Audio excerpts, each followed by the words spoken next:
Hello बच्चों। तो आज क्लास 11 फिजिक्स जियोमेट्रिकल ऑप्टिक्स का नया लेक्चर स्टार्ट करने जा रहे हैं। Simple simple microscope. Simple microscope, ठीक है। अच्छा, सिंपल माइक्रोस्कोप क्या होता है ये आप क्लास 10 में पढ़ चुके होंगे।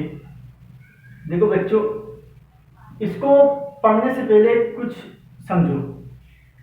बच्चों, कोई भी चीज को एक नॉर्मल ह्यूमन आई बात कर रहा हूं मैं। कोई भी चीज एक नॉर्मल इंसान जो है वो 25 सेंटीमीटर के फासले से उसको एकदम क्लियर देख सकता है, अगर कोई बीमारी वगैरह नहीं है।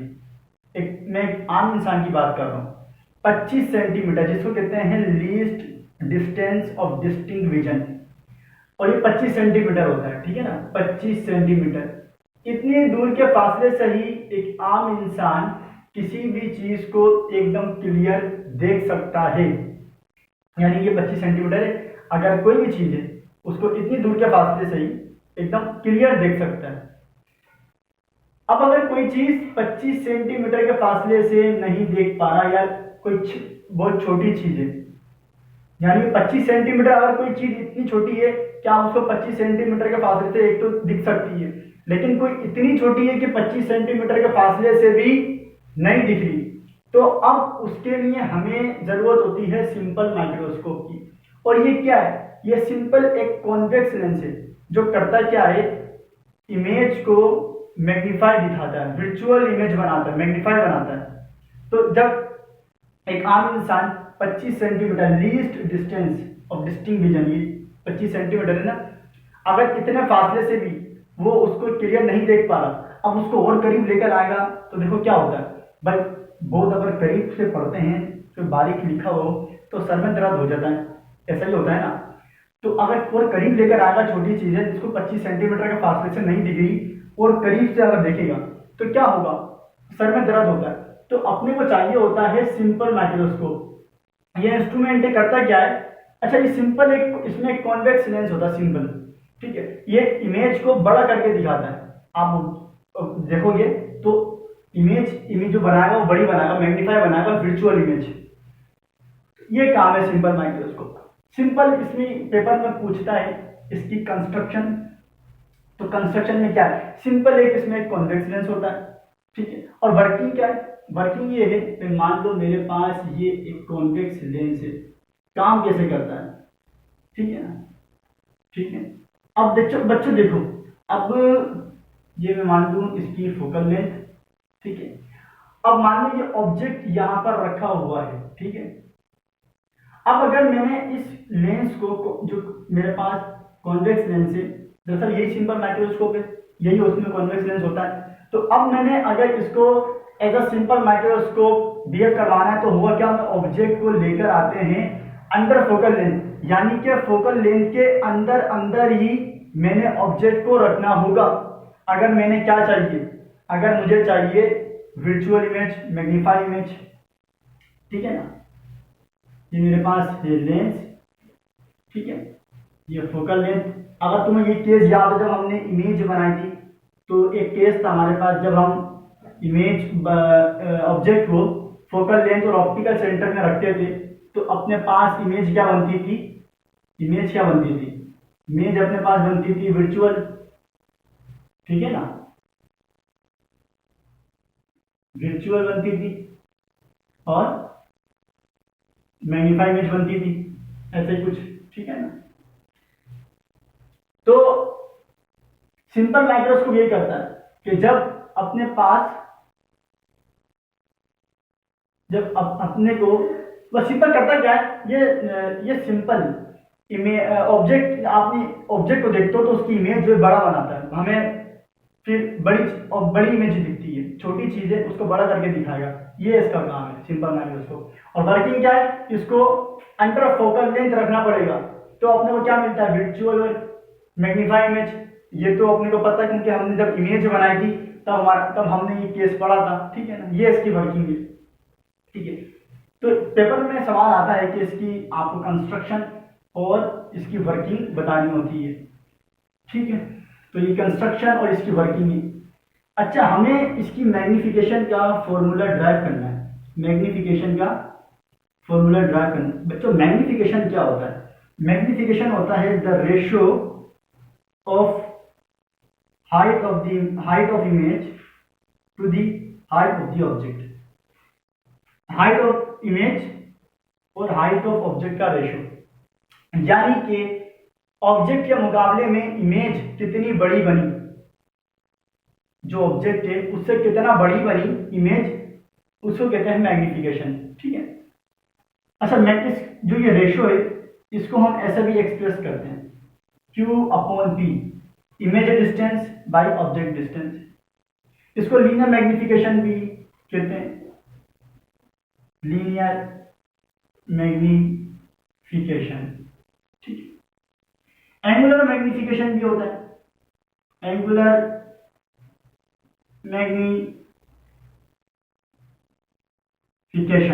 ठीक है, ये क्या होता है? बीटा अपॉन अल्फा, और ये दोनों ही इंग्लिश पता होगा, बीटा और अल्फा। ठीक है। अब बीटा क्या है? ये है अच्छा, एंगुलर मैग्नीफिकेशन क्या है?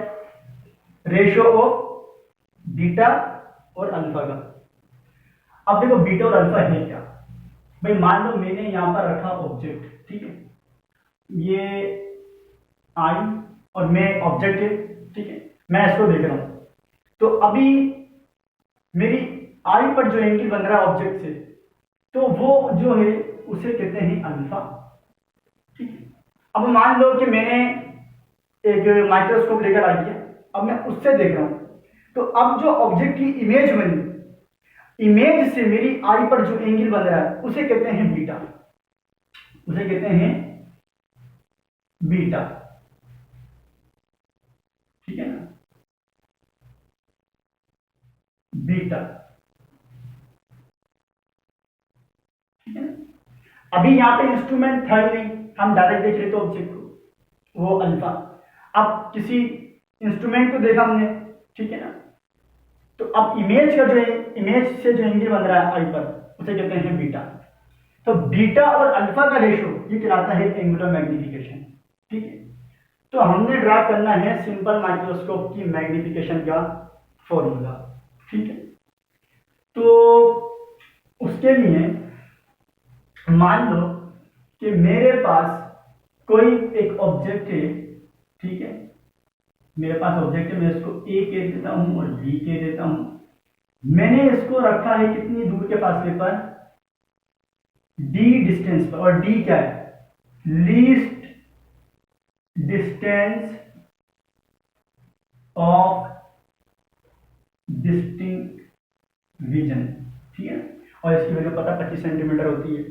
तो मैंने इसको अंडर डी रखा है।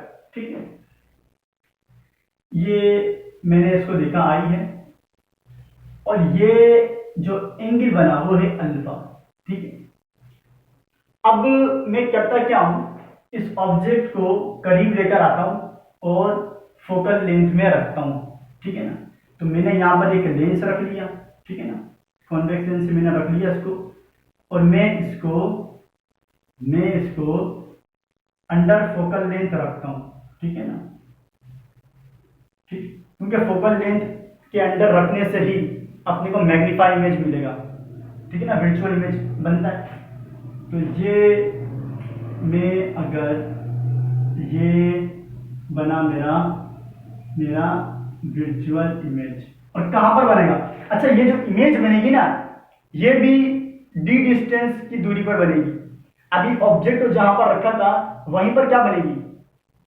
अभी इसको करीब लेकर आ गया, अब लेकिन जो इमेज बनेगी वो भी least distance of distinct vision पर ही बनती है, डी पर ही बनती है। ठीक है ना, जो इमेज बनेगी वो भी यहीं पर बनती है। अब मान लो कि जो इमेज बनी वो मैंने उसको दे दिया पी और क्यू का नाम दे देता हूं। ठीक है, ये एंगल क्या है? अल्फा। ठीक है। अब अगर मैं एंगुलर मैग्नीफिकेशन के हिसाब से बोलूं, ठीक है ना, क्योंकि इसी से तो ड्राइव होगा, बीटा अपॉन अल्फा। ठीक है। अब अपने को बीटा की वैल्यू निकालनी है और अल्फा की वैल्यू निकालनी है। तो मैं अल्फा की बात करूं तो अल्फा, देखो ये ट्रायंगल बना, ठीक है। अब तुम इसे, इस पॉइंट को कोई भी नाम दे दो, इस पॉइंट को मान लो ये मैं इसको सी बोल दूँ, ए बी सी, ठीक है ना। एक ट्रायंगल बना हुआ, देखो यहाँ भी एक ट्रायंगल है, यहाँ भी एक ट्रायंगल है। तो अपने को अल्फा निकालना है। ये तो हाइपोटेन्यूज है। अच्छा, इसका कोई काम वैसे भी है नहीं, ठीक है ना। अपने पास क्या है, परपेंडिकुलर है और बेस है। बेस भी पता है क्या है, डी, और ये क्या है, इमेज साइज। ये तो बंदा मालूम कर सकता है, ऑब्जेक्ट साइज है ना ये तो बंदा मालूम कर सकता है, ठीक है।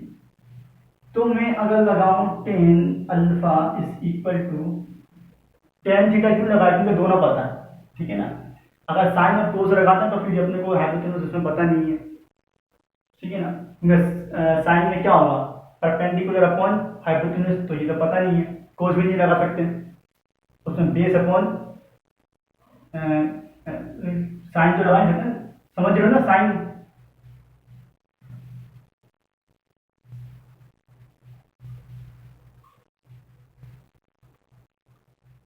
दोनों में क्या है, हाइपोटेन्यूज, तो वो तो लगा नहीं सकते। टेन लगा सकते क्योंकि दोनों पता है, परपेंडिकुलर अपॉन बेस। तो परपेंडिकुलर क्या है, ए बी, और बेस क्या है, ठीक है ना, बेस क्या है अपने पास, बी सी, ठीक है। ये भी ये क्या है, बी सी, ठीक है। अब ये जो एंगल है ना, देखो ये जो एंगल आपको तुम्हें दिख रहा है, ये बहुत ही छोटा एंगल होता है, बहुत छोटा एंगल। अरे खुद सोचो, मैंने इसको 25 सेंटीमीटर की दूरी पर रखा हुआ ऑब्जेक्ट को। अब 25 सेंटीमीटर कितना होता है, 25 सेंटीमीटर अगर तुम स्केल में देखोगे, यही तुम्हें 25 सेंटीमीटर कुछ दिखेगा, ठीक है ना। यही तुम्हें इतना कुछ दिखेगा, 25 सेंटीमीटर ये दिखेगा, 25 सेंटीमीटर। मैंने बहुत ज्यादा बड़ा बना दिया, ये तुम्हें 25 सेंटीमीटर दिखेगा। अब ये इसको यहाँ पर रखा हुआ है, तो इस कितना बहुत छोटा एंगल बनेगा, कुछ सोचो। इमेजिन करो कि 25 सेंटीमीटर की दूरी से तुम कोई ऑब्जेक्ट को देख रहे हो, तो बहुत छोटा एंगल बनेगा ना। तो बहुत छोटा है, और अगर छोटा हो तो टेन अल्फा किसके बराबर होता है, ये तो पता ही है ना, डायरेक्ट अल्फा, अल्फा के बराबर हो जाएगा। तो मैं यहां पर रख देता हूं, alpha is equal to A B, और ये बी सी क्या है, बी सी तो पता है किसके बराबर है, डी डिस्टेंस पर रखा हुआ है, डी, ठीक है। तो मैं इसे कह देता हूं इक्वेशन नंबर 1, ठीक है। अब इसको कॉपी करो, इसको कॉपी करो, पोस्ट करके कॉपी कर लेना। तो चलो भाई, अल्फा आ गया, अब बीटा निकालते हैं। बीटा के लिए क्या करूंगा, tan beta is equal to, इसके अंदर भी हाइपोटेन्यूज तो पता नहीं है, ठीक है ना। तो ये मेरे पास परपेंडिकुलर, ये मेरे पास बेस। परपेंडिकुलर क्या है, पी क्यू बाई, और ये क्या है मेरे पास, मैं इस पॉइंट को अगर सी या सी बोला हुआ है ना, तो मैं इसको भी सी बोल देता हूँ यहाँ पर। तो ये क्यू और सी, ये है बेस, क्या हो गया, क्यू और सी, ठीक है ना। अब ये एंगल भी क्या होगा, बहुत छोटा, जैसे यहाँ पर अल्फा छोटा, यहाँ पर बीटा भी क्या होगा, छोटा, ठीक है ना। तो टेन बीटा, जब एंगल बहुत छोटा हो, बहुत छोटा हो, जब बहुत छोटा हो तो कैलकुलेटर में तुम डाल के चेक भी कर लो पहले। बहुत छोटा एंगल रखो, देखोगे वो जब टेन बीटा निकालोगे तो वो उसी एंगल के बराबर आएगा, बीटा, ठीक है ना। तो यहाँ रख देता हूँ बीटा, और ये क्यू सी, देखो ये बेस है ना, ये बेस देखो, अगर मैं यहाँ निकाल के ट्रायंगल बनाऊँ तुम्हारे सामने, ये बनेगा कुछ ऐसा बना है ना, ऐसा दिखाई पड़ रहा है, ठीक है ना। ये भी हाइपोटेन्यूज पता नहीं है, यहाँ पर परपेंडिकुलर और बेस मालूम कर सकते हैं। तो ये तो बेस तो पता है, ये भी मालूम किया जा सकता है। तो पी क्यू मेरे पास क्या है, पी क्यू और क्यू सी का बेस, और बेस किसके बराबर है, डी, ये भी डी, क्योंकि इमेज भी क्या बना है, डी पर ही बनेगा, ठीक है। बीटा की वैल्यू अलग, इक्वेशन 2 बोल दो, इस अल्फा और बीटा को डाल दो मैग्निफिकेशन के फॉर्मूले में, पुट, इसे स्मॉल ए बोल दो इक्वेशन, ठीक है ना। Put 1 and 2 equation in a equation, ठीक है ना। तो डालो m is equal to beta P Q by D, और ये अल्फा की जगह ए बी बाई डी, और डी से डी खत्म हो जाएगा, ये मेरे पास क्या बचा P Q by A B. अब एक बात बताओ, पी क्यू क्या चीज है? पी क्यू है साइज ऑफ इमेज, ठीक है ना, साइज ऑफ इमेज। और ये क्या है? Size of object. भाई देखो ये क्या है, ये height of the image, size of the image, height of the image, ये इमेज बनी, तो ये क्या है? हाइट ऑफ द इमेज, और ये क्या है? हाइट ऑफ द ऑब्जेक्ट, ठीक है ना। तो पी क्यू की जगह में ये लिख दूं, पी क्यू की जगह height of the image, height of the object, ठीक है। और याद हो height of the image, height of the object to upon Q upon T भी लिखते हैं, ठीक है ना। तो मैं इसको ऐसे लिख लूं, क्यू अपॉन पी, ठीक है, क्यू अपॉन पी लिख लूं। और क्यू तो अपने को पता है कि इमेज डिस्टेंस है, और इमेज कितनी दूरी पर बनी? इमेज भी डी डिस्टेंस पर बनी, तो मैं ये बोल दूं कि डी बाई पी, क्यू की जगह डी और ऑब्जेक्ट टी आ गया, ठीक है ना, क्योंकि इमेज भी क्या बना है? डी डिस्टेंस पर बना है। अब ये आ गया, अब तो इसको कॉपी करो, पोस्ट करके कॉपी कर देना। तो ये हमारे पास डेरिवेशन आती है, पेपर में आ जाए तो कर देना, ठीक है ना। तो D by P according to मैं बोलूं थिन लेंस फॉर्मूला, ठीक है, वो क्या होता है? 1 by F is equal to 1 by plus 1 by Q, ठीक है ना। देखो मैंने जो इक्वेशन है, इसे इक्वेशन नंबर तुम 3 बोल दो, ठीक है ना, जो 1 थी या 2, इसे 3 बोल दो। तो इसे इक्वेशन नंबर अपन ने दे दिया 3, ठीक है। अब करना क्या है कि 1 बाई, हमने जो इक्वेशन हमने करेंगे क्या, इस पहले तो देखो कि 1 by F is equal to 1 by P minus 1 by D, ये लिख दूं, क्योंकि इमेज कहाँ बना है? डी डिस्टेंस पर, जैसे यहाँ लिखा, माइनस क्यों लगाया? देखो थिन लेंस फॉर्मूले में जो अगर वर्चुअल इमेज है, वर्चुअल इमेज के लिए जो हमारा इमेज डिस्टेंस होता है हम नेगेटिव में लेते हैं, याद रखना, इसलिए यहाँ पे क्या लगा रहा हूँ? नेगेटिव में, ठीक है। अब मैंने किसी तरीके से इस वाली इक्वेशन को ऐसा बनाना है कि मैं डी बाई पी को कंपेयर करा सकूं, इस वाली इक्वेशन से कंपेयर करा सकूं मैग्निफिकेशन के फॉर्मूले के लिए। तो मैं क्या करूंगा, यहाँ पी में दिख रहा है, किसी तरीके से अगर मैं डी से मल्टीप्लाई करा दूं तो बताओ कि डी बाई पी हो जाएगा। तो मैं इसको कंपेयर करा सकूंगा इस वाली इक्वेशन से, और अपने पास मैग्निफिकेशन का फॉर्मूला निकल आएगा। तो मैं क्या करूंगा, इस पूरी इक्वेशन को multiply whole equation by D से मल्टीप्लाई कर रहा हूं, ये हो जाएगा D by F D by P minus D by D, ठीक है। डी से डी गया और ये डी बाई एफ है ना, तो D by F is equal to D by P minus one इधर भेजा मैंने, ठीक है, ये हो जाएगा प्लस वन और ये डी बाई पी। तो अब बताओ क्या ये मैं इसको इक्वेट करा सकता हूँ? इसे इक्वेशन नंबर 4 दे दूँ, 3 और 4 में इक्वेट करा देता हूँ, कंपेयरिंग इक्वेशन 3 एंड 4। देखो डी बाई टी सेम है ना दोनों की साइड, तो मैग्निफिकेशन का फॉर्मूला क्या आ जाएगा? D by F plus 1। ये अपने पास है सिंपल माइक्रोस्कोप की मैग्निफिकेशन का फॉर्मूला।